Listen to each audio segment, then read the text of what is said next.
On va utiliser le plugin Event Tickets pour créer un système de vente de tickets sur WordPress. Avec ce plugin gratuit, vous allez pouvoir créer vos tickets, définir la date de l'événement, définir le prix du ticket et le client pourra directement acheter son ticket sur votre site. Ensuite, il recevra une confirmation par email automatiquement. Donc, c'est une solution complète et gratuite et vous allez voir qu'elle est très simple à utiliser. On va installer le plugin et pendant que le plugin s'installe, je vous invite à télécharger gratuitement les 17 ressources WordPress indispensables. C'est le premier lien en description et vous retrouverez une liste des meilleurs thèmes, outils et plugins pour bien débuter sur WordPress. Une fois que le plugin est activé, on se retrouve sur cette page. Ici, on va devoir sélectionner le type de publication qui peuvent avoir des billets. Nous, on va rester sur page.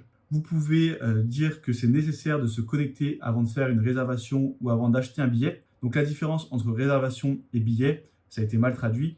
Mais en gros, c'est que réservation, ça va être gratuit. La personne va juste s'enregistrer et billet, c'est quand la personne va devoir payer. Donc moi, je vais mettre qu'il n'y a pas besoin de créer de compte puisque ça crée une petite friction pour l'utilisateur et c'est pas terrible. Ensuite, je remonte. On a l'onglet paiement qui là est indispensable. On va l'activer et faire sauvegarder. Vous voyez que vous pouvez connecter Stripe et PayPal. Moi, je vais connecter Stripe. Donc, je clique sur le bouton. Ici, je reclique sur ce bouton. Et là, si vous avez déjà un compte Stripe, eh bien, on va vous inviter à vous connecter et vous pourrez sélectionner votre compte. Sinon, vous pourrez créer un compte. Moi, j'ai plusieurs comptes, j'en sélectionne un et ensuite, je clique sur connecter. Là, on nous prévient qu'il faut faire bien attention que la devise dans les réglages du plugin et la devise sur Stripe soit bien la même pour éviter d'avoir des problèmes. Donc, je fais OK. Et ici, on a les réglages de Stripe. Déjà, on va l'activer. Ensuite, on descend un petit peu. Là, vous voyez que Stripe est configuré en euros. Donc, moi, il faudra bien que je configure le plugin en euros. On verra juste après comment faire. Ensuite, je descends. Là, on va mettre par exemple événement. Vous pouvez mettre le nom de l'événement qui apparaîtra donc sur le relevé bancaire de l'utilisateur. Et ici, par défaut, il va accepter les cartes de paiement et d'autres moyens de paiement. Mais ça peut causer un petit bug. Donc moi, je vous conseille de faire uniquement les cartes de crédit. Et ensuite, vous faites sauvegarder les modifications. Ensuite, on retourne dans Ticket Commerce. Et là, on descend un petit peu. Et vous voyez que par défaut, il m'a mis la devise $. Donc ça va pas, moi je change et je mets euro. Et ici, le symbole de la devise, on va le mettre après. On descend un petit peu. Ici, on a des pages qui sont automatiquement créées par le plugin. La page de validation de commande et la page de confirmation de commande. Donc vous voyez qu'ici, vous avez un petit shortcode et en gros, le checkout, vous pouvez l'intégrer à une page que vous avez construite avec Elementor par exemple et juste intégrer le formulaire de paiement. Et pareil pour la page de remerciement, la page de validation de commande. Eh bien, vous pouvez en créer une personnalisée et ensuite ajouter ce petit shortcode juste pour que ça affiche quel ticket a été acheté. Je fais sauvegarder les modifications et ici, on a l'onglet email. Là, c'est les emails qui vont automatiquement être envoyés au client. Vous voyez qu'on a le ticket, RSVP, c'est pour les événements gratuits et la confirmation avec le ticket que l'acheteur va recevoir. Pour chaque email, vous pouvez cliquer sur le petit crayon et modifier le texte, puisque vous voyez que par défaut, c'est en anglais. Donc, on peut plutôt mettre « Obtenez votre billet » par exemple. Et ici, on va mettre « Voici votre billet ». Ici, on peut ajouter du contenu supplémentaire et on peut prévisualiser l'email. Donc, voilà à quoi ça va ressembler. Ensuite, je fais sauvegarder les modifications. Je retourne aux emails et ça, vous pouvez le faire pour tous les emails. Ici, on a le nom de l'expéditeur, l'adresse d'expédition. Vous pouvez mettre une image d'en-tête et modifier la couleur de l'en-tête et du pied de page pour que ça corresponde à votre charte graphique. Donc moi, je vais le laisser en noir par exemple. Et vous pouvez ajouter du contenu pour le pied de page. Donc là, vous voyez qu'on peut mettre des liens personnalisés ou des instructions. Ensuite, je fais sauvegarder les modifications. Et maintenant, on va pouvoir créer notre événement et nos tickets. Pour cela, je vais dans Page ajouter. Et ici, on va mettre le nom de l'événement. Par exemple, conférence WordPress. Ici, vous allez pouvoir mettre en forme et expliquer un peu votre événement. Donc malheureusement, on ne peut pas le faire avec Elementor puisque ce plugin fonctionne uniquement avec les blocs. Donc là, vous pouvez ajouter une image. Voilà, on va la diminuer un petit peu et même la recadrer. Voilà.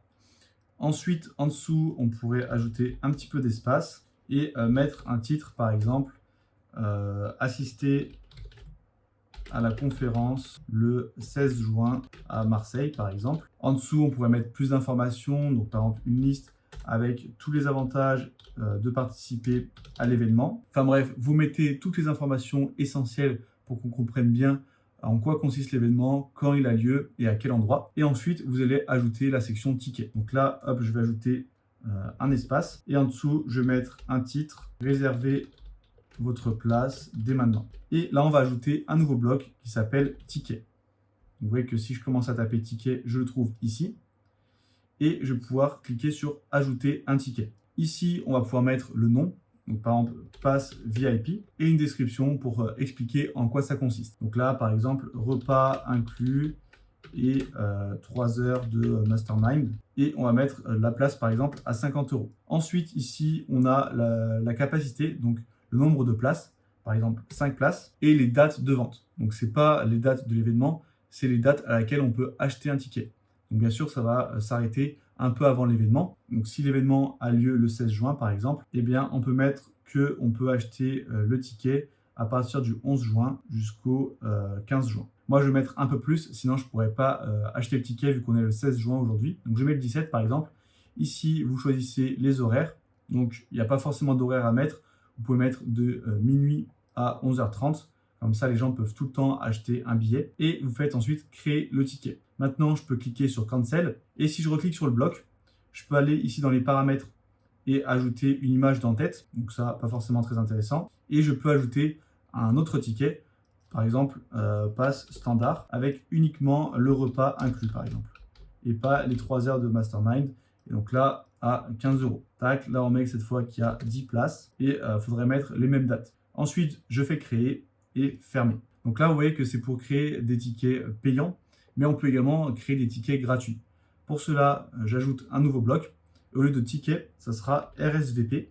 Je clique dessus. Ici, je mets pass gratuit. Et là, je mets vous pourrez assister à la conférence, mais sans le repas. Et là, on va mettre par exemple qu'il y a 20 places. Ici, on peut activer une case à cocher pour dire que la personne ne vient pas.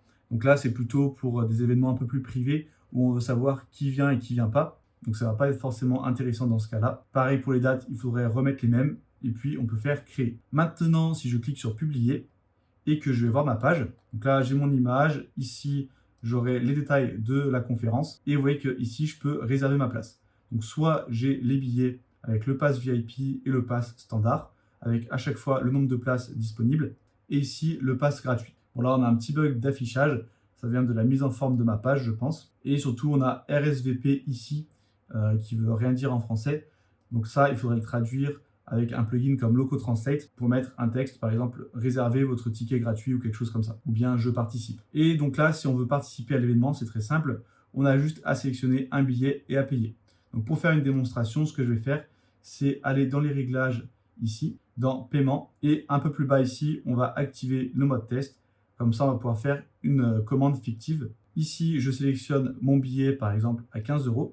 Je fais réserver. J'arrive sur le checkout personnalisé qui a été créé automatiquement par l'extension. Et donc ça, en fait, c'est généré par un shortcode, comme je vous l'ai dit précédemment.